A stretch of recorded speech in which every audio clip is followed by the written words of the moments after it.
Welcome back to Schmoozing with Span, the podcast. Also, the show notes aren't on here. I forgot to print it, so I'm holding my phone behind here, but I liked the aesthetic, outing myself from the beginning. The podcast where we talk all things niche, nosh, and New York with just a little bit of chutzpah. Today, we're schmoozing with the fabulous Ellie G. She's a corporate girly by day. She runs a small business serving the best ice cream in New York by night. She's living the double life we all want. Ellie G, welcome to the pod. Thanks so much for having me. Happy to be here. Are you nervous at all? I'm not nervous yet because I've done a couple recently. I was really nervous the last time, but I think I'm good. You're an expert now. We'll see. She's an expert in this space. I'm not an expert, but the nerves may come once we start asking questions. Just give us like a little quick background. Like, where are you from? Like, who are you? Who am I? I am from the Bay Area, from a place called Marin. It sounds fabulous there. Little county outside of San Francisco. So it's 15 minutes outside of the city. I say the city and people in New York get so mad. They're like, the city is New York City. It's not San Francisco. I'm one of those people. But the people in Marin and in San Francisco call it the city. And that's where I used to live. But that's where I'm from. So are you a New York or California girl? Or both? Both.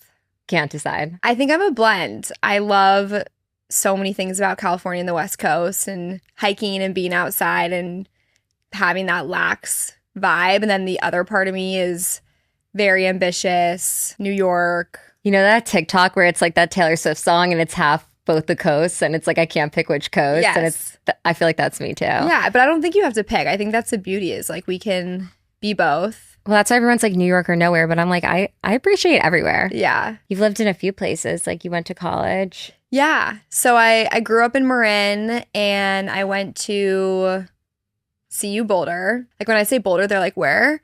Really? So then I'm like University of Colorado, Sco Buffs. Wait. Yeah, I get a mixed blend. People also don't know Marin that often, so I always say the Bay Area. And then if they're like, where? I then say Marin. I didn't know Marin, but I've seen on your TikTok. It looks like my vibe. It looks is fabulous. It's the prettiest. It is objectively the prettiest place ever. Is So it San giving Francisco. coastal town or no? Well, Kind of. a little bit. Yeah. A little bit. It has that vibe, like coastal grandma meets ocean, mountains. It's a perfect blend of everything. I mean, that's the beauty of Northern California is you get both the ocean and the mountains. But I went to Boulder, so lived in Colorado for 4 years. And then after college, I graduated 2020, heat of the pandemic, didn't have a graduation. So sad. And I moved to San Francisco. So then I lived there for 3 years before moving to New York. So now that you're a New York girly, what would you say are like your top 3 niche places in New York you like? Okay, well, I love the Elk. I love the Elk too. I hate to be that basic girl, but like I am a basic girl. I mean, you collabed with the Elk. We'll get there. I love the Elk. I've been loving Vibrant in the West Village. All the workout classes in New York. Like that's one of my favorite parts of living here is the diversity of workout classes. And I feel like everyone works hard and plays hard. And a lot of that is tied into fitness and Have you seen Nordic work. Strong, that new workout? No. Oh, well, Miss Ellie G is actually, she's coming on this top charting show. And then Wednesday, she's heading overseas to Copenhagen. And this workout is from Copenhagen. Oh my It's called gosh. Nordic Strong. And they just opened this summer. They did a pop-up in Sag Harbor, but they just opened their full location in Flatiron. But it's better in Copenhagen because there, Wait, what kind of workout is it? it like looks like you're on a skiing machine, Okay. which is giving Boulder. Yeah. And then when you go in Copenhagen, because it's all about like it's big cold plunge culture there. Yeah. You actually like jump in the water there, like after the Oh. class. I'm pretty sure. Whoa. Which you can't do here, but That sounds so fun. yeah, you gotta go. I would love that. I wish we had a body of water to jump into here. Like if we could only swim in the Hudson, it'd be the best thing ever. Well, that's why they put the fake sand there. to Literally feel all something. problems would be solved in the summer if we could jump. It's always in like those there. TikToks where like, oh, you forget New York's an island. So I'm like, no, I didn't forget. It's just you can't. You're like, Can't "Trust act like me, it." I did not forget. I've been super into froyo lately, which I feel like isn't New York specific, but How would you rank them? Because I have a ranking right now of the new froyos. Have you tried all the new spots? I haven't. Which ones have you tried? I've tried Mimi's Obviously. and I haven't tried Butterfield. Birdie's is coming in. I haven't tried tried Birdie's. Have you tried Madison Fair? No. Have you tried? Well, Culture's obviously my yeah. favorite. Like, I love Culture. I like Mimi's So better. good. Mimi's better than Culture? Yeah, a lot. But they're really different. Like, they're different types of Mimi's frozen got yogurt. community vibes. She's so nice, the lady. I know. They I have met great her and toppings. she's so I'm like ice cream frozen treat girls. Like, we stick together. She's so cute. Yeah, well, Miss Ellie G is going to Copenhagen because I got a new job, which isn't that big of a deal, but to me it feels like a very big deal because I've had the same job for 5.5 years. and that's how I found why I mentioned that is because that's how I found Ellie G. So like I was remote for 4 years working in big tech. You wouldn't know we're big tech girls, Yeah. but and I was like, nobody understands what it feels like to have that itch to not be remote. Like everybody was so jealous when you say you're remote. Everyone's Yeah. so jealous. Oh my God, blah, blah, blah. And then they see you traveling, they see you doing this, but like living alone and working remote, or even not living alone and working remote, it's just like taxing and people don't realize it. And you were like you came across my TikTok talking about that. I was like, oh my God, this is the first person I can really relate to about this. Yeah. And that's how I came at it. So now it's crazy to see like now. So continue on. Like Yeah. you are.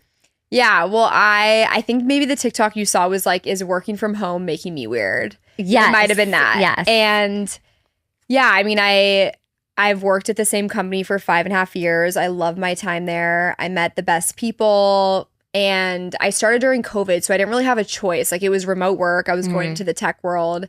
And even once COVID got better, going into the office never really improved that much. And so I've never had like a true in-office experience, even working in corporate for over 5 years. And I kind of felt like a victim to it. Like, this isn't my fault, you know, that I fell into this job in this industry and it was COVID, and it's not my fault that I'm working remotely. And then I really wanted to move to New York after living in San Francisco for 3 years.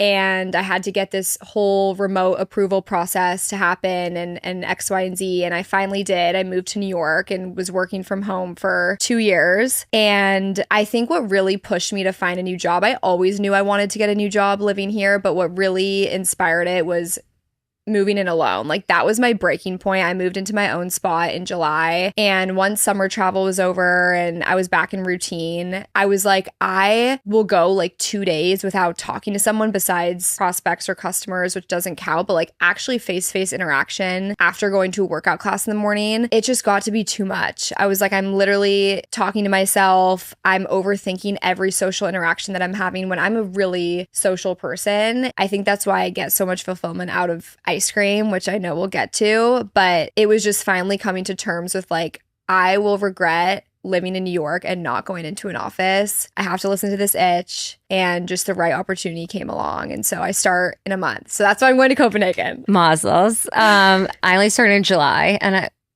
I'm excited to hear like what time I'm gonna go to practice room now. Like everything switches. That's the hardest part. I mean, it's like the before and after work. It's harder. Am I gonna have time to exercise? Which I know I will, but I'm nervous for the change. Like, had a lot of flexibility. I can work out at 8 a.m. I can work out at 9 a.m. Like, I can schedule whatever in my calendar right now. And I've been able to travel and have a lot of flexibility, and my whole life is going to shift. I'm 3 days in office, so it's a good mix. That's perfect. It's going to be different. And I feel like people are going to be shocked when they hear this from you, because everybody's probably thinks like when you say career change, they're all going to think you're going full time on Ellie G. Yes. And so like we'll get into that, but why'd you decide to like instead, like I feel like it's like Ellie G, then like being remote, and then corporate's like the full other extreme. Like, you know what I mean? Yeah. No. So I guess like when people ask you that, like, Yeah. what's your thoughts? I mean, does it bother you when people ask that or no? No, it doesn't bother me, because it makes sense. Like, there's been a lot of momentum with ice cream, and people are always encouraging me to do it full time. Like, people are always asking me, when are you going to go full time LAGs, blah, blah, blah, blah. It's like the first question people ask. But my team was really shocked. Even manager was really surprised. Like, I think a lot of people assume that's what I'm going to do. Yeah. And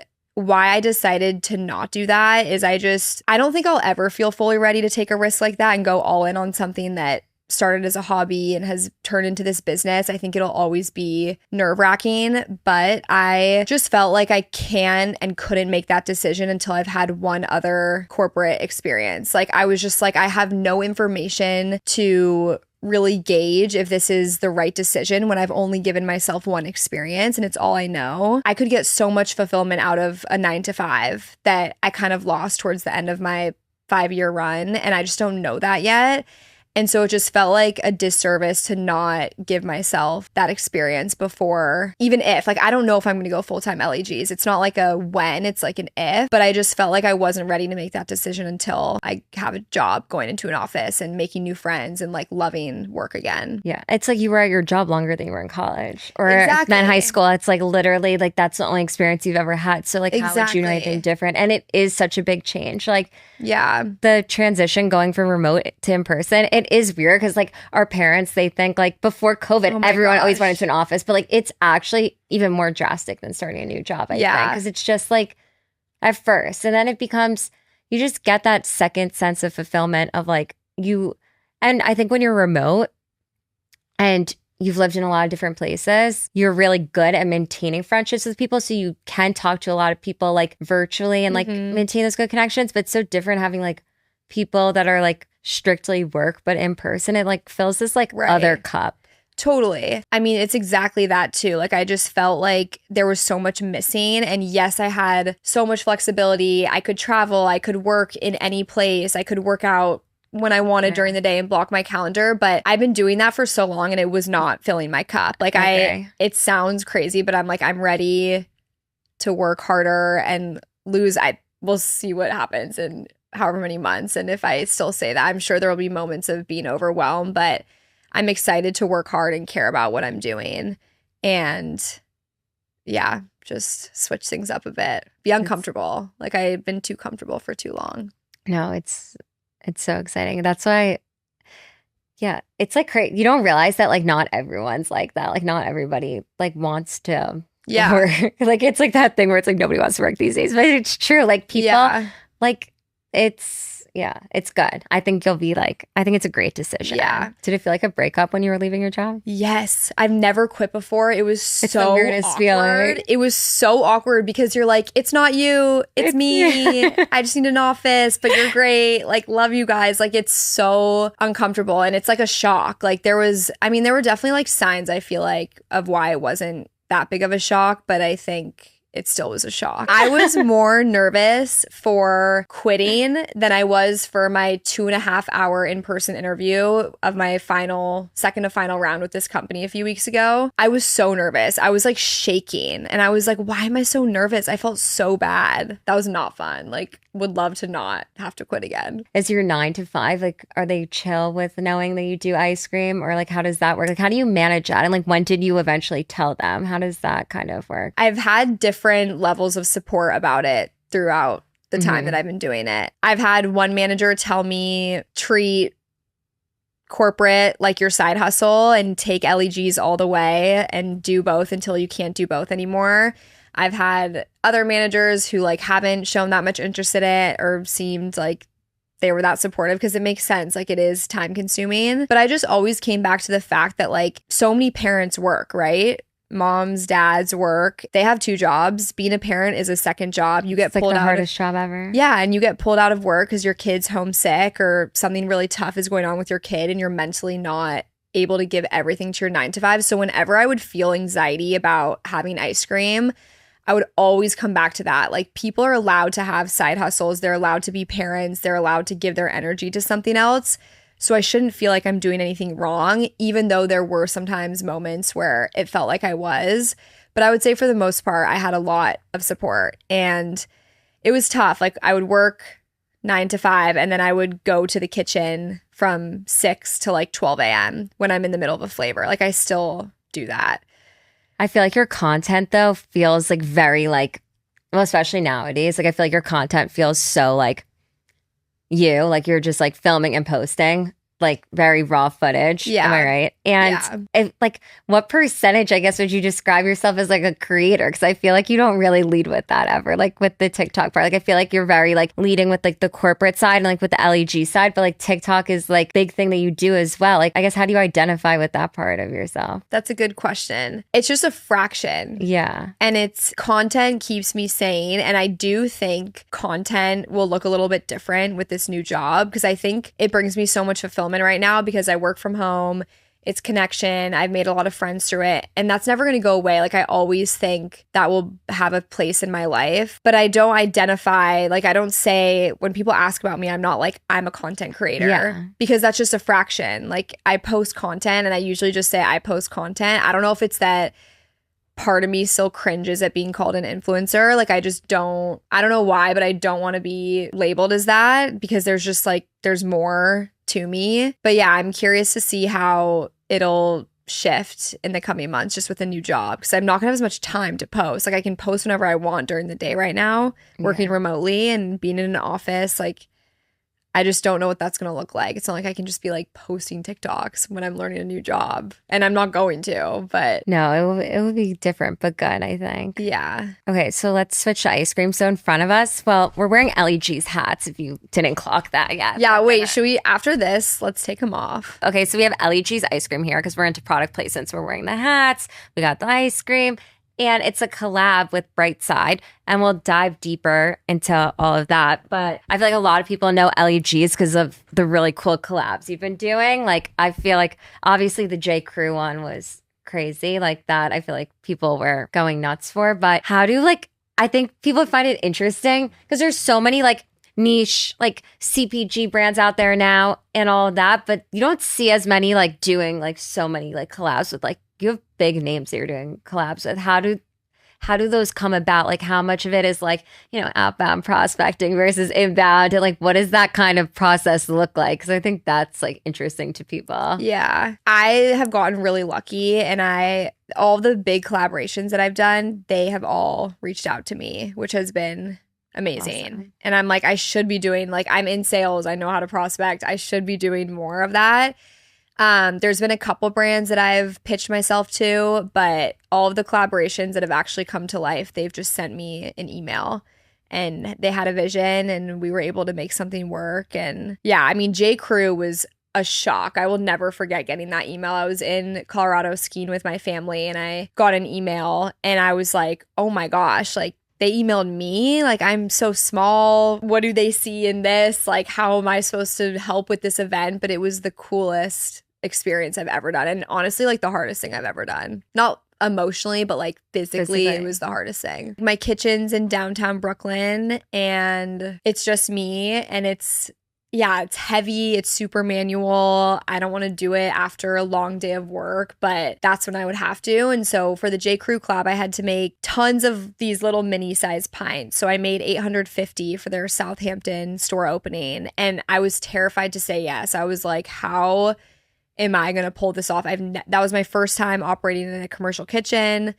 So that like really forced me to scale quickly, which was a good thing. But I was like, how am I supposed to make this much ice cream by myself? Like, I'm going to mess it up. All the ice cream is going to melt on the way to the Hamptons. Like this, and this is going to go wrong. And nothing went wrong. It went perfectly. And it was truly the best thing ever because it just opened so many doors to other collabs. Do you have any collabs in the works right now? Or are you taking a little pause?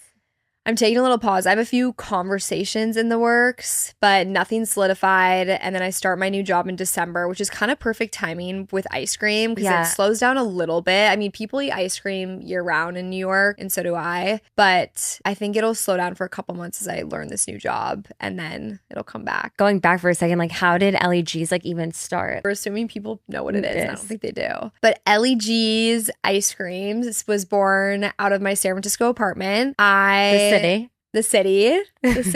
I was just going through a weird, tough time. Like I had just gotten out of this really long relationship and I was working from home. It was COVID still. And I was just feeling stuck and like lost of just post-grad. Like, oh my God, I'm going to be working this corporate job for the rest of my life. Like what is happening? Just missing living in the same place as all my friends and all of that. And I love sugar. I love ice cream. I grew up making homemade ice cream with my grandma. Shout out Mimi. And like Mimi's. Yeah. Yeah.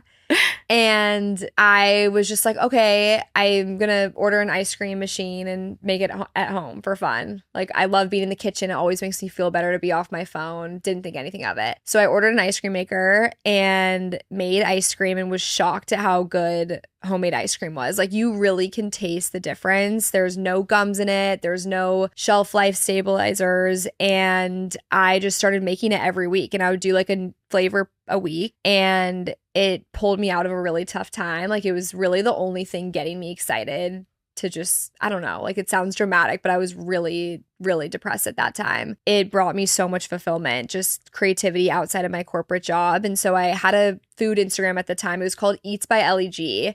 So it was everything. It was like dinners and recipes I was making. And so I would post my ice cream on there. And my sister was like, you should sell this ice cream. Just like sell a couple pints to friends and family in San Francisco. And I was like, why would I sell it? It's so weird. But I started selling it and got a lot of momentum. Like, so many people wanted to try it. And then I did a whole Girl Scout run, and that's what really made it get momentum. And then people were lining up outside my apartment in Cow Hollow, and I was making it before my 9 to 5, early in the morning, after work, and I became like obsessed. Like, I was making ice cream all the time, almost like too obsessed, but it didn't matter because it was like a healthy hobby that was pulling me out of a dark time. And then I wanted to move to New York, and I was like, how is Ellie G's going to survive in New York? I'm going to have a tiny apartment. It's not going to be a real kitchen. Like, my hobby is going to die. And I moved. My freezer was actually broken when I first got to my apartment in the West Village, and it was like a tiny freezer. Like,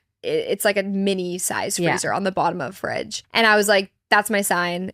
Ellie G's is over. My freezer's broken. When I moved to a new city, it's telling me, like, life is telling me to put this to rest for now. But I missed it so much in the 3 weeks that I was waiting for my new freezer to come, my new fridge. And I was like, I have to keep making it. So I did my first drop, and I was really surprised at how many people were waiting to try it. And I just got a lot of brand momentum from there. And it just took off, and I had to scale quickly and get a commercial kitchen. It's just been so fun.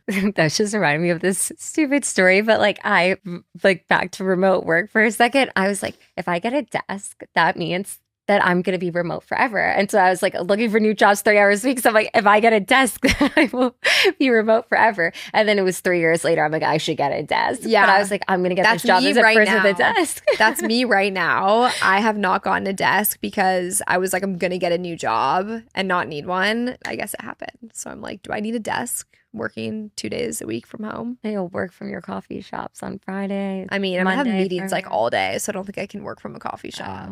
But we'll see. That's a later problem. All good stories like come from hard things. Like, that's just like always how it goes. Like, yeah, it is. And I think, like healthy hobbies. I like my whole last episode was talking about like hobbies you can do for the fall. But like, making ice cream like sounds like a fun hobby. I don't have that skill set, but that's why I just buy yours. But yeah, it's like awesome. Like, watching me build. Do you feel like a lot of like people like in the food space like try to reach out to you now to like learn from you at all? Like, any creators that you connected with in New York about food? Yeah. Oh my gosh, so many. I mean, the food world, the whole CPG world, and I'm a tiny player in the space, but the whole CPG world is amazing. Like, food founders are so nice. They're all such good people. They're down to help. They share their knowledge. Like, I've gotten so much valuable insight from food founders, and I just reach out to them, get coffee. Who would be like your dream brands to work with for like a food collab with Ellie G's? So you just speak it into existence, you don't have to say your top, but maybe some. Yeah. That'd be fun. Well, one that I still really want to do, which isn't like my number one, but it's Graza olive oil. I just like, which you're like, what? I love ice cream with olive oil. Yeah. On Mimi's, I get the olive oil and salt. Yeah. And we were supposed to do a collab last year, and it just like fell off the tracks. And I just know the packaging would be so cute. Like, I want an Ellie G's Graza logo so badly, and to see it on my pints. Like, I love Graza. The packaging's genius. And they're such inspo for me too, because their olive oil is great. Don't get me wrong. But they're the perfect example of a CPG brand that nailed packaging. And you have to have a good product, but like packaging, product, and a couple other things are really important in CPG. It's called like the 5 Ps. Their packaging is what I think really took them as far as just being a good product. And they give me a lot of just inspiration, because my ice cream is not protein ice cream. It's not low calorie. It's not vegan.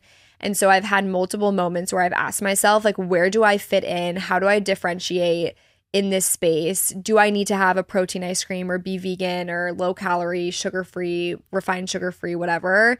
But Graza is my inspo because they have really, really good olive oil, really good marketing, a great product, and great packaging. And they showed me like I have a space here and the story matters and the packaging matters. Obviously, you have a good product, number one. Well, One Trick Pony Clouds with at the Elk, and like they've totally changed their packaging and have this whole new rebrand from their packaging. It's like an upside down peanut butter jar. Same thing though. Their peanut butter is so good. Like I love peanut butter. I've eaten a lot of peanut butter, especially from like my training for marathon days. But their peanut butter is amazing. It truly tastes so damn good. But then their packaging, it's like pink, it's bright, the colors are gorgeous, and then they totally rebranded with what you said. And you don't have to stir in the peanut with the oil anymore, which makes such a mess. I guess, Graza, I just like because it's symbolic for me. No, and I also feel like basically answer my next question, but it's like how do you it's like all the food noise right now is about like sugar-free, refined sugar-free, gluten-free, blah, blah, blah. And then people think like all these froyos are like healthy too. Like it's like whatever is trending next. How do you like stay true to yourself and like not just like conform and jump on every trend? Because, you know, right now, like I feel like when I'm like researching stuff, I'm like, oh, I want like gluten-free, house-made, blah, blah, blah. But it's just because it's like the thing of the moment, refined sugar-free, you know? But then it's like, how do you stay true to yourself and not just jump at all these trends? Oh, it's such a good question. I think there's a place for those trends, but I think there's also a place for just truly an indulgent, delicious, real ice cream or whatever product we're talking about in the space. Like there's room for protein ice cream and there's room for just dairy, good, sugary ice cream.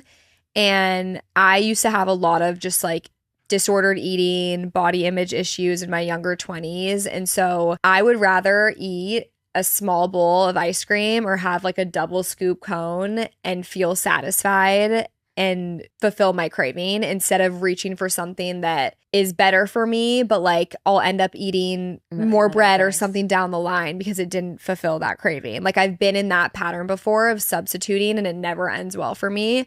With that said, I do think there's a reason why there's such a high emphasis on protein and whatever. And so there is a space for those products too. Yeah. But at a certain point, you know, like when I want ice cream, I want dairy and sugar. I just want house-made anything, like to be honest. Yeah. You say put house-made in front of it, I'm like sold. It could be anything. Yeah. Homemade, made with love. Yeah. If it's made with love, forget about it. I just got really good feedback though. I met with this really impressive CPG guy and he has had an insane track record of getting brands into Costco and other retailers. And I asked him for feedback on my packaging and he was like, take the made with love out because he was like, now you're not at home. You're in a commercial kitchen. You're scaling it. Eventually, if you do go full-time Ellie G's, like it'll be made by a manufacturer. Like that's not made with love. And everyone does it and it's so overused. Like take it out and do made in New York. And I was like, that's such good feedback. That actually is really good. So I'm going to change my logo. So it won't say made with love anymore. It'll say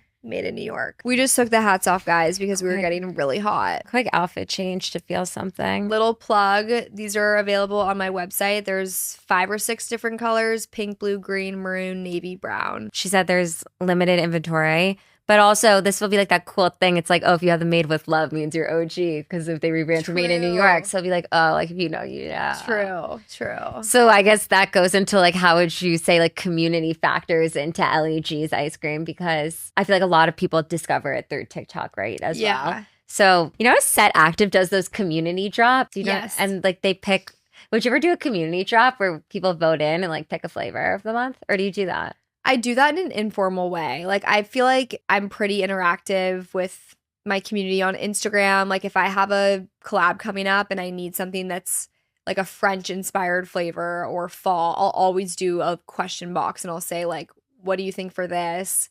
Just to get people involved. And yeah, I mean, I think the community is a huge part of it. Like, that's literally why it's gone as far as it has. It's just the community of, it's mainly girls. There's actually there's been a lot of guys that have come. Yeah. And I was doing pickups at my apartment for years. And so people would come to my apartment, which was honestly really unsafe, but I just vetted them before and I could tell by people's Instagrams if they were normal or not. Like I definitely got some like interesting people, but like I've never gotten any unsafe or scary people. And my typical demographic is like a 27-year-old girly living in Lower Manhattan, like the West Village, Soho, whatever. And she like comes to pick up ice cream. She's me. But yeah, but there was a lot of like boyfriends that would come pick up for their girlfriends and like guys that were my neighbors. So it was a good mix. It was a good mix. And I met so many people through ice cream, which has been so nice working remotely. Yeah, I guess describe a little bit more like what the ice cream is. Like obviously we know it's house made, so I'm sold, but sell the viewers a little bit more like why they should buy Ellie G's. Besides the community, the house made, the great collabs, the great founder, but what else about it? Okay, so Ellie G's ice cream, it is a high quality ice cream. There's no preservatives, so gums, anything that makes ice cream shelf life stable when they're eventually in retail, it doesn't have. And it's very topping heavy, so there's no digging for gold. Like when I eat ice cream, I want a piece of a topping in every single bite. And that's exactly what Ellie G's is. And it's decadent. It's full of flavor, inspired by seasonal ingredients and just seasonal is a good word. What's the latest? But yeah, people say it's the best ice cream they've had. So taking that to the grave. So we should put that on the new hats. Best ice cream. Let's just dive a little bit deeper into like the TikTok. Like how did that kind of start? You posting on TikTok? And then I feel like people think that everyone just grows rapidly, like overnight. People are so into like overnight success, but you've had like a lot of momentum and like a TikTok journey. So like explain that a little bit more. Yeah. I started posting on TikTok. Oh my gosh, it was years ago. And I would post just cooking videos. Like I've always loved the camera. I've always loved taking pictures. I grew up with a dad who takes pictures of everything and selfies. So whenever he gives me shit for being vain of taking pictures, I'm like, you did this to me. This is you're doing. But yeah, I started doing cooking videos of San Francisco. And then I started training for my first marathon and I started documenting that. And that was like the first real momentum and attention grab and how I gained a lot of followers as kind of like the first wave. And then the second wave, I was going through a breakup and I was posting just about like how I was coping. I was really vulnerable, which I've shifted a lot of that. Like now, as I've grown, I've gotten a little bit more private just because as you grow, you get more people and like more unsolicited opinions and haters. And we'll get to that in a second. But yeah, so it was like running, cooking, breakup content, and then moving to New York. And then it evolved to like fashion, outfits, a lot of ice cream content. So it's just like lifestyle. It's a little bit of everything. And I do not have a niche and it's not curated and it never will be. Like that's just not my personality, but it's just a hodgepodge of everything. Do you feel like there was a point where like you started to get like more hate? Like, or is it something that's just like yeah, does that like ebb and flow? Yeah, I still haven't gotten that much hate and I don't know how I would respond if I did. Like that would be really hard for me to deal with, but I did have my first like actual hate punch, it felt like, where there was this whole Reddit thread about me and someone told me about it. And it's actually funny. So many of the comments got deleted. And so when I talk about like how hurtful it was, when people go to it now, there's like not that many comments, but there were so many more comments. And that sucked. Like it felt like I was punched in the face. Just because I try to just spread positivity. It's like I don't know, I'm posting about like my outfits and ice cream and moving to New York and I don't try to act like an expert on anything. I'm just talking about my experience. And it's really, really hard when you're just misperceived. Yeah, nobody sees like the full story. Yeah. It's just physically impossible to see everything on TikTok. Like, even if you documented your whole entire day in my life, which I know you don't love doing day in my life, but I do. I have a love-hate relationship with day in my life. But it's like nobody sees the full side of you. Even like your closest friends don't even know like sometimes every angle of you because there's different chapters of your life. Like it's so you're constantly changing. So it's like so hard. And then especially when you are like, you know, confident in yourself, like when you're older and posting, it's also, I think, a different type of hard because it's like one side, it's like, you know, that like people that are hating, they're projecting most of the time, unless you're doing, you know, something really wrong, projecting. But then at the same time, when you're older, you become more confident and sure of yourself. Mm-hmm. So then it's also harder when people are like breaking you down when you're in a place where you feel really comfortable with yourself. You know? For sure. And like, I wish I was one of those girls that was like, fuck the haters. I don't care what anybody says about me. But unfortunately, I do. Like, I do care about how people, not like, because you can't control what people think, right? Yeah. You never can. You will never be able to. And I have gotten a lot better with that as I've gotten older. And that's just like the people pleasing side of me. But it is hard when you're misperceived. And even one of the comments was like, she's super preachy. And that really stuck with me because a lot of my content too is just like chats of life in your 20s and finding the right friends and listening to a gut feeling of if you're in the wrong relationship or getting a new job or moving to a new city and just like taking risks. And I never want it to seem like I'm above anyone or that I have all the answers or that I'm the expert, because I'm not. Like, I'm taking it day by day and just doing the best that I can.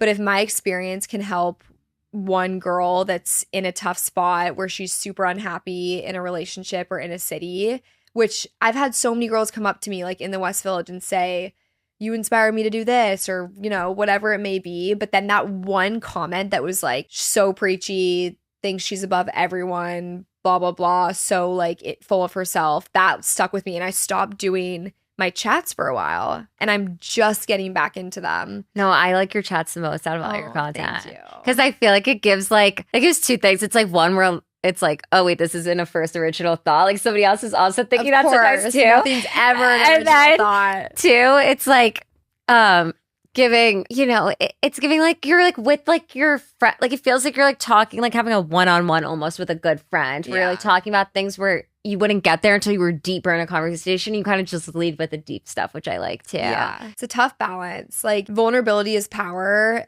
and also when you're vulnerable, you are just opening yourself to so many strangers, and sometimes it's like, do I really want to do that? But yeah, I mean, again, like, you're never gonna win, and the more you grow, the more haters you get, just because it's a wider net of people. And it hasn't been that bad, but the Reddit thread was the first where I was like, oof, that like really sucked to see. It did, but we're recovered. Well, I guess that kind of like leads like softly into like comparison. I know you talk a lot about, like in the beginning we covered like she grew up in California and then you went to college in Colorado and then you got into sales and all that. But a lot of the stories you tell are like that you have a lot of inspiration from your sister, and talk about like a lot of your conversations have been like comparing yourself to your sister, following her footsteps. I guess like now you took with this new job, like was this like your sister, you know, and with Ellie G's and with this new job, like you're kind of doing something a little bit different, not exactly following her lead. Does that feel a little different, or is that, do you feel like more comfortable now with like your like leads on everything, if that makes sense?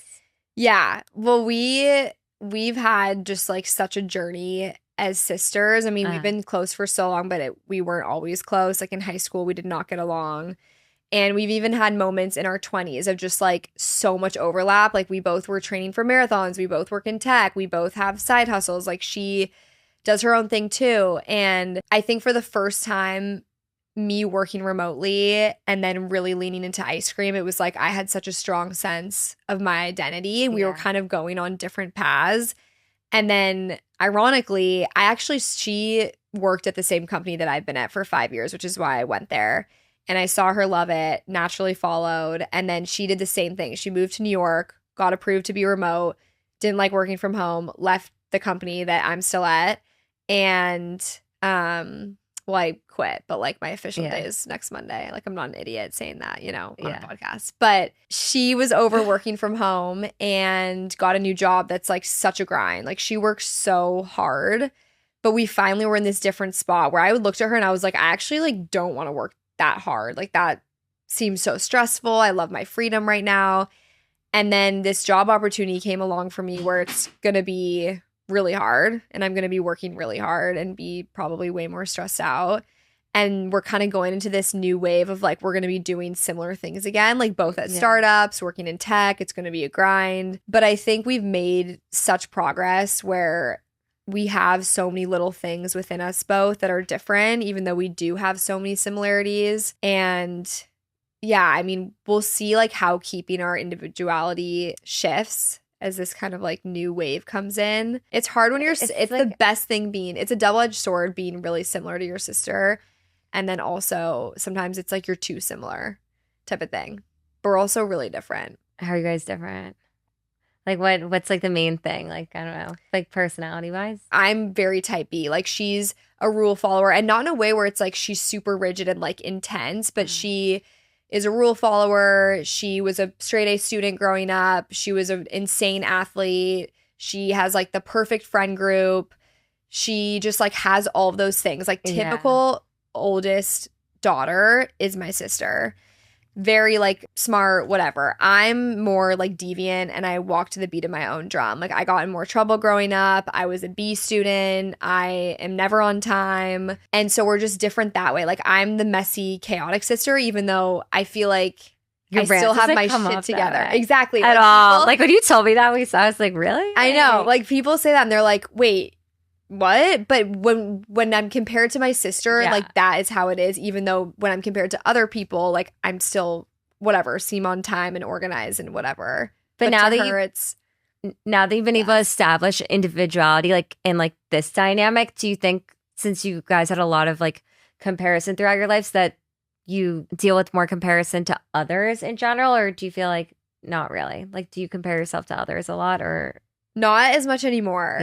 Yeah. I think everything with my sister Hannah has helped me be so much better about comparing to other women. Yeah. And I always say this one thing to myself that I learned from Tinks. That's if you are comparing yourself, let's say like I really want your job and I'm like, oh my gosh, like Sam's job seems so cool. She has so much success. She's such a badass career woman. I really want to be that. I'm so jealous. Like I would have to be willing to trade places with your entire life if I wanted that one thing. So my family, my friends, my lifestyle, my boyfriend, like all of that would go away if you really get into the weeds of like wanting that one thing someone has. And so that's a really helpful exercise for me when I catch myself being like, oh, I want that girl's work success. Like that's so awesome. It's like I would have to be willing to trade places with everything, which is impossible. No, I love that. My new thing is like now I'm like going in the new like mantra, whatever you want to call it, that I've been following. Well, I go to Kaballah now, but is that what is Kaballah? Oh my God, I think you'd be obsessed. What is Kaballah? I heard you talk about it. I was waiting to ask you in person. It's like technically, I think like Jewish mysticism, but there's everybody of all religions there. It's like Jewish spirituality, and it's like literally feels like you're in therapy. Like I can't explain it. Like group therapy? It's at the Kaballah Center on 48th Street. It's not therapy, but it feels like therapy. Okay, but is it like a little less? Is it like going to temple, but like more spiritual? Soft temple, yeah. Okay, like love that. Like the lady, she's like from Israel, but like everybody's from everywhere, and like it's good. Like a lot of it's like honestly similar to all the things you talk about. I'll give you a deep dive after. But maybe I'll be at Kaballah. It's Tuesday nights at the Kaballah Center on Midtown. Oh my gosh, I love it. Like the thing about comparison is if you are comparing yourself to someone or something, that means like you can go do that too. Yeah, yes. Like it's something that you can like it's in reach. Yeah. And I'm like, oh, that's good because that means I'm closer to something I want. If I'm seeing something I want, that means like I'm in the doors of those rooms that I want to be in or something like that as well, Yeah. And so that's something that's like motivates me a lot because the best part is honestly like the journey of getting towards something versus like the actual accomplishment because you have to like literally force yourself to sit down and be like locked in a room to actually think about how far you've made it. Yeah. I feel like the only time I really feel like I made it is like in the morning. Oh, you'll feel this when you start going into the office. You'll love this part. Like when you go in, I'm telling you, the mornings when you see people that are like going to work like really early and like you're just like in the hustle and bustle of it all. It's like I'm obsessed with that feeling. That like I have felt like such a bum when I'm walking home from my workout class and all of the New Yorkers are walking in their outfit to the subway to go to the office. I was like, this is what I want to be a part of. Like that is a small fraction of it's like the Little Mermaid. It's like I want to be where the people are. I'm like, that's how I feel when I walk. Yeah. No, I'm so excited for that. Yeah, it's like this. Yeah, it's obviously like that when you end up somewhere. It's like there's best of both worlds, obviously, but it's a fun feeling. I think people were shook, like on TikTok, like when they found out you're half Jewish. Like people that TikTok, I felt like it broke the internet, but like it didn't, but it felt that way. Did not. But I feel like people were like really shocked. Like I guess I was thinking about it before, and you'd be shocked, but I'm a pizza bagel. I'm half Jewish, half time. I know, groundbreaking. No, I know, but no, I know, but I think it's different because you're kidding. No, I know. Wow, I thought you were. I give Orthodox. Yeah, I know. you really do. I know, it's hard. Oh my gosh, tea. But basically, like my mom's Jewish and my dad's not, and like technically in Judaism, the whole thing about it is mom is. But I think it's besides that, because that's just technicality, who cares? But it's interesting, like being raised half and half with any religion, I guess. Like, how do you, I don't know, like people were so shook. Like, how do you feel about like religion? You're very spiritual, right? Yeah, I'm very spiritual. You love your mantras. Yes, Me I love too. my mantras. I love that stuff to a certain extent. Yeah. And I think just going back to what we talked about earlier, like not everyone knows everything about you. And there's several things that I don't talk about on the internet. One is how I was raised in like a blended Christian Jewish household. Like, and I think it's for a couple of reasons. I think there is this feeling of like when you're half Jewish there. Yeah, I'm sure you felt it too. Like, not that it's other people's fault, but like people, like I've had friends say to me, like, you're not Jewish, your mom's not Jewish. And so it's more just like, I don't need to prove to anyone that I take part in this religion, and it also doesn't take up a huge spot in my life. We honored both. Like my mom is not Jewish, my dad is full Jewish. I was not bat mitzvahed, but I went to temple every year and we celebrated all the holy holidays, and it was amazing. Like I think my parents did such a beautiful job of exposing us to both religions, and my mom really had a goal of like, my mom wasn't going to convert. And I love the show Nobody Wants This because that is not my parents, but my mom is this like cute little blonde and my dad like definitely looks Jewish, and it's just so funny to see the show. And my mom was like, I want to expose our kids to both, and then when they grow up they can choose whatever they want. It's more like the traditions, like the spiritual, like that's all the part I connect with, and like the cultural parts of it. But like it's more about like passing down tradition, all that. I feel like it's like this like niche community. It's like honestly just community, and you kind of get your community through Ellie G, which sounds like crazy comparing ice cream to religion, but like, do you get what I'm saying? Like totally. Where it's like, no, it's you not get crazy. that tradition of like weekly pickup per se, and then you get that community sense, and then it's like you're building tradition with people, and I think that's like the part that I like about Judaism. That's what I most. love. I love that about Judaism too. Yeah. I love like the concept of Shabbat, and like I would love to turn my phone off all weekend. Yeah. It's just like not safe to do that here. But like that sounds really relaxing. Like when you're actually in Israel, people go and meet up, and it's like they have the spots, like, you know, we're gonna go meet up, and like they do things. It's not like they're just resting all of Friday. Yeah. And it is good to rest and recharge. It's like hard to do that in this city. But like, I mean, I'm not a religious person, but I love all of the components of being religious. Like you said, community, having a higher power, which I definitely relate to, just being spiritual. But I kind of like dabble in it depending on the phase of life that I'm in. I'd say, yeah. And like, honestly, when I'm not doing as well, I reach for it a lot more than when I'm doing really well. I mean, it's a mix. It's a mix. Like, even when I'm firing on all cylinders, I still will journal and like ask the universe for signs and all the same things. But I think it's so interesting, the whole religion thing, because I don't know, it's just like so taboo. Like, why are some people able to be like, I need the universe to send me a sign, but then they like freak out when someone's like, God sent me a sign? Like, it's the same thing in a way. No, it is. That's why, like, You know? that's why I liked the Kaballah class so much, because it was the one time where, like, if I went to like temple, like, I don't know what they're saying half the time exactly, because I don't speak Hebrew. Like, where, but with this, like, they were going through like level 1, level 2, level 3, and when they were saying it, I was like, wait, this is exactly me. Like, it's like level 2 is like, you know that like you have to do something, like it's gonna be really painful, but you know that there's something like a higher thing for you or something.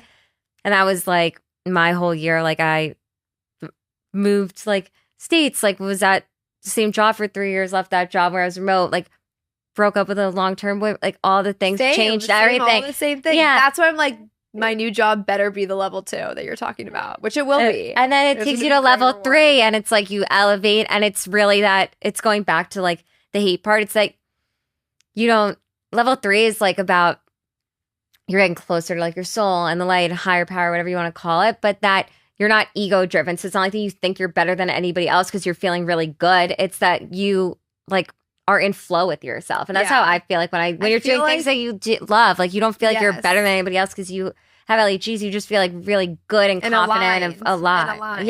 Yeah. Wait, that makes me so happy because I feel like hopefully I'm like dabbling in level 3, but it took me a lot to get there. Like I was not happy for years in my 20s. Like I was so sad all the time. Breakup, moving, figuring out like my new life, like being unhappy in a job. And so there's a lot of ugly before the pretty, just to the point of levels. And I think like anyone who's listening to this, who's going through a tough time, you will be rewarded by the universe, God, whatever you believe in, by choosing something that's hard, but knowing that it's the right thing. I promise. I've seen it happen to everybody. No, I think it's like the best parts. It's like you almost like itch for like a challenge, not like so much, but it's like you have to like overcome obstacles to like get somewhere better. They actually talk about this where it's like you're not just gonna make it to level 3. It's like you fluctuate between levels, different parts, because they were saying, okay, so you eventually, like, let's say you want to get married, you like have a partner enter your life, or if you like, you know, want to have kids and you bring life to this earth by like, you know, giving birth to a kid, you have to like expand your vessel, allow more light. And the only way you can expand is like going through kind of hard things too as well. So yeah, that's what's speaking to me right now. Yeah. You gotta go through the ugly to get the sparkles. Well, Ellie G started out of a breakup, which we're not going to dive deep into that. But I guess like for girlies that are starting to date again after a breakup, like advice for them. Oh my gosh.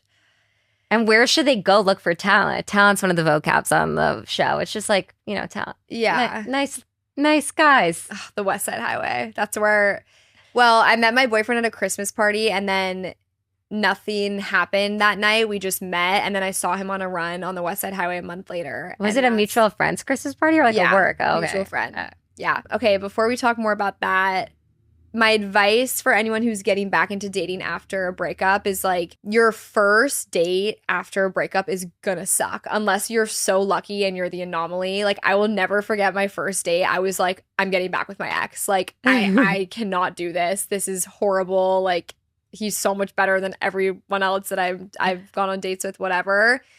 But you have to kiss a lot of frogs to find your Prince Charming. And one saying too that my dad has always said is when you think of making pancakes, the first pancake that you make is never the best one, right? Like it's not golden, it's not the right crisp on the edges. And the same analogy applies to dating. The first pancake is never going to be the best one. Like you have to flip a lot of pancakes to get that like beautiful golden crispy on the edges pancake. Same goes for dating. House-made. Like you gotta just get reps in, go on a lot of dates. Like I went on a lot of dates before I met my boyfriend and it was worth it. The full story is we met at a Christmas party. At the time, like had just stopped talking to my ex a month before and was like, I can't do this anymore. We'd been in the gray area for so long. It just like wasn't healthy. And I was seeing this other guy that didn't work out. And I was like, I'm just gonna like say yes to everything, be open and go to things that I get invited to. So I go to this Christmas party, met Chase there. He kept coming up to me and was like following me around the whole night. Then he went home because he was like, oh God, I just was like so embarrassing in front of that girl. And the next morning I texted my sister. I was like, I met the most annoying guy last night. He wouldn't leave me alone. Like he was following me around the whole night. Didn't think anything of it. Said it to my friend too. And she was like, oh my God, he's the best. Like we have so many mutuals. Like he was definitely just drinking because he was hosting the Christmas party, whatever. I didn't think anything of it. And then a month later, I was on a run and I saw him early in the morning. My love language is a guy that runs. Like I'm a big runner. I love an active guy. And I always said I want to be with someone who's more active than me to just push me. That's just like the lifestyle I want to live too. And I saw him in the morning and we made eye contact and I was like, that's the guy from the Christmas party. And I was with a friend on a run and she was like, oh my God, like whatever happened? I was like, nothing. And I just seen this TikTok that was like, if you think a guy's hot and you know they're single, just follow them on Instagram and like give them a poke. You don't have to say anything. You don't have to slide into their DMs. Just like follow them. So I was like, I'm just going to follow him. I hadn't done that type of thing that many times. Like I was just kind of starting to do that and just be more confident. Like a couple months prior to that, followed him. From his POV, we also had like 70 mutual followers because he's from Southern California. So many people we know went to Boulder or whatever. And he saw him, was like, who is this girl? He didn't remember me from the Christmas party. And he was like, God, why did she just follow me on Instagram? And he ended up asking a mutual follower, and she was like, oh my God, she's from San Francisco. And he was like, oh my God, that's the girl from the Christmas party that I like totally made a fool out of myself in front of. But he had already asked me to get drinks. So he was like, hey, we met a while back. Would love to do drinks if you're up for it. Not the best first impression, but I'm just going to go. Like, why not? I was in such like an effort mentality with dating, was not looking for a relationship at all. We went on a date and it was like the best first date I've ever been on. And that was it. We've been dating for like almost 2 years. That was life being like, this is your person. Leave the past behind. Like, this is what is in front of you and this is what's right for you. We both lived in San Francisco at the same time for 3 years and we never met. That's insane. Yeah. And like his mom. Or is there a lot of overlap in the city? Yeah. It's a small city in the city. It's small. And we never met. His mom went to Boulder. My dad went to Boulder. They lived on top of each other in a house. We both grew up going to Aspen. His mom's from there. Like, there's so many little things where I'm like, this is the perfect example of invisible string theory. But I just like wasn't ready for him yet. Like, I was still really immature, toxic habits, and I like wasn't ready for a healthy relationship until. And it's also that thing where it's like you have to like fully let go, and they'll test you too. Yes. Like that was like when I knew like when I entered a relationship, I was like, I'm not going to get a new job, even though I've been looking for 3 years, 30 hours a week, like a psychopath, like beyond. Until I finally like fully like no gray like that, and then all of a sudden I got 3 job opportunities like a month later. See? And I was like, that's weird. That's like weird. That's like weird. And then I think that you get something even better if, well, I haven't tested this theory yet, but what I think is going to happen is like then they test you again with something, and then if you still they decided like you're still sticking to your word, like you've changed a lot, then you'll get something even better. I think again. Yeah. No, I so agree. Hopefully. I so agree. And there were many tests. Like, there were many little bumps in the road with that. And yeah, I mean, I'm with someone that's really patient and like gave me a chance. And it's like the healthiest. What does your boyfriend think about like were you were posting content when you guys first started dating, right? Oh, yeah. Yeah. He is not a social media person. And he is funny. Like, he's really uncomfortable with TikTok and like being on TikTok videos, but like is totally fine with Instagram. That's so funny. That was definitely something we had to work through in the beginning, because I posted a video of the story of how we met, and I like posted our text and like literally how I just told you the story. I posted a TikTok of that because my intention of it was I really want young women to know that whether you meet someone on the apps or in the wild, like there are good men out there, and you will meet someone organically on Hinge, wherever, and it's going to be your happy ending and it's going to make you so happy. And so I just wanted to inspire other people. Like, this came out of nowhere. And so I posted this TikTok and I didn't ask him, and we were like freshly dating. Someone sent it to him, and it was the first time he'd like gotten upset with me. Like, we did not fight at all, and we still don't fight often. And I remember like came to my apartment and was like, I need to talk to you. And he was like, someone sent me this TikTok, and like I was really surprised to see my text on the internet, even though you cropped my name. Like, it's obvious it's me. Yeah. And he was like, some people are really private, and I know you're public with a lot of what you share, but like I'm not like that. Like, I don't want my text to be posted on the internet without my consent. Like, I need you to ask me. And I was like, whoa, this is crazy. Because to me, I'm like, who cares? Like, I'll post whatever text. Like, I don't care about being perceived, even though I do care a little bit. Yeah. But like, it's not that deep. And for other people, like, they're very private. And that's my boyfriend. Like, he's not like that at all. So but that was really supportive.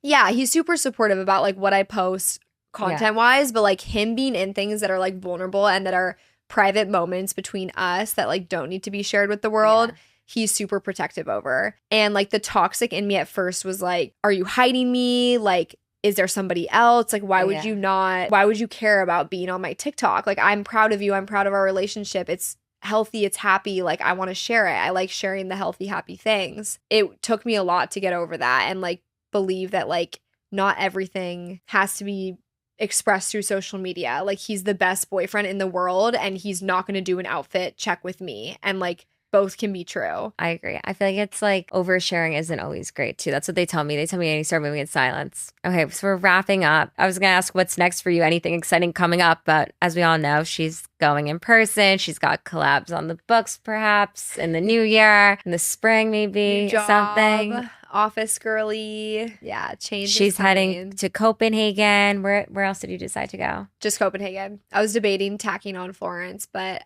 solo travel, like I wanted to feel inclined to do that, and it just like was not clicking. I'm happy that I'm going to Copenhagen with my sister and calling it at that. You've shared a lot of wisdom, but if you could leave our listeners with one scoop, like ice cream, of wisdom, what would it be? Like last piece of advice, anything that's been resonating with you recently, but for like young New York girlies. You just need to start. And I know that sounds so simple, but I think so often there's so much perfectionism that comes with doing something or doing a hobby or building a business or something as simple as starting to read if you're not a reader. And there's so much time wasted by stalling in trying to make something perfect, and you just have to start. Like Ellie G's started from just passion and loving it and being authentic throughout the process, and the best way to do it is to just start and be imperfect, mess up, and learn as you go. So just do it. The Nike slogan. The check. It was fabulous having on Miss Ellie G. Miss Thanks, Ellie G's Ellie. ice cream. Yeah, this is a good one. Ciao. Ciao, schmoozers. Bye.